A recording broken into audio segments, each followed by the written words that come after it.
হাউমাউ করে কান্না করতো আর বলতো, মালিক আমার আব্বা আমার জন্য অনেক পরিশ্রম করেছে, মালিক আমার আব্বা জমিতে গেছে ভোরবেলায়, ফজরের নামাজ না পড়ে দৌড়, সন্তানের জন্য কামাই করতে হবে, সন্তানের জন্য কলকাতায় দৌড় দিয়েছে, চাকরিতে গিয়েছে সন্তানের জন্য।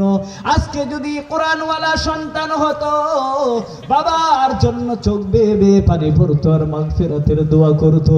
এরে আব্বা জানেরা আমার, এজন্য ঘরে কোরআনওয়ালা সন্তান বানায় নেন। ঘরে সন্তানটাকে আধা ঘন্টার জন্য হলো মক্তবে পাঠায়া দিয়ে কোরআনের শিক্ষা অর্জন করান।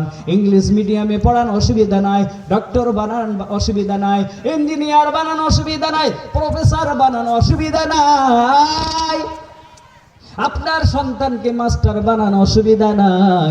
আজকে অনুরোধ করে জানায় যায়, এই মক্তবের শিক্ষাকে অবহেলা করবেন না রে বাবা। আপনারা বলেন তো একটু, আপনাদের কাছে আমি প্রশ্ন রাখি, বলেন তো কোনো মাস্টার কোনোদিন বলেছেন আপনাদেরকে